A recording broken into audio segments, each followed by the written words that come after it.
Hi అందరికీ. ఈరోజు మీ అందరికి ఒక విషయం అయితే చెప్దాం అనుకుంటున్నాను. కొంతమందికి ఎలా పైకి కనిపించే దెబ్బలు తగులుతాయి. కొంతమందికి కనిపియని దెబ్బలు అంటే కౌంకు దెబ్బలు అంటారు కదా! అవి.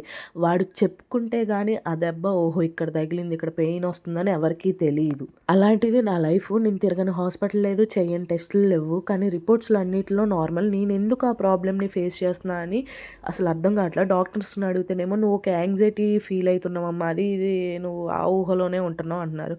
ఊహ అంటే 1, 2 రోజులు లేదా ఒక 2, 3 నెలలు ఉంటదేమో. కానీ సంవత్సరాల తరబడి అంటే ఆ ప్రాబ్లమ్‌ని ఫేస్ చేసే నాకు మాత్రమే తెలిసిద్ది ఆ బాధ అనేది. దూరంగా ఉంటారు గదా! కొంతమంది ఫ్రెండ్స్, ఫ్యామిలీ మెంబర్స్. వీళ్ళు కాల్ చేసినప్పుడు ఎవరో ఒకళ్ళు చేస్తూనే ఉంటారు గదా! అట్లా చేసినప్పుడు కొంచెం కన్వర్జేషన్ అయిపోయాక ఇంకేంటి అది ఇది అనుకున్నాక ఏముంది కొంచెం హెల్త్ బాగోట్లేదంటే, "అదేంటి నీకు మంచిగానే వీడియోస్ తీసుకుంటున్నావు, హ్యాపీ హ్యాపీ లైఫ్ లీడ్ చేస్తున్నావు" అంటే, అరే నేను నాకున్న ప్రాబ్లమ్‌ని మర్చిపోవడానికి నేను ఏదో ఒక విధంగా నా మైండ్‌ని డైవర్ట్ చేసుకోవడం కోసం వీడియోస్ అనేది తీసుకుంటున్నాను. మీ అందరికి ఇక్కడ డౌట్ రావచ్చేమో. అసలు నువ్వు ఏ ప్రాబ్లమ్‌తో సఫర్ అయితున్నావో మాకు ముందు అది చెప్పు అని. నేను ఏ ప్రాబ్లమ్‌తో సఫర్ అయితున్నా అనేది నెక్స్ట్ వీడియోలో చెప్తాను. నెక్స్ట్ వీడియో చూసేయండి.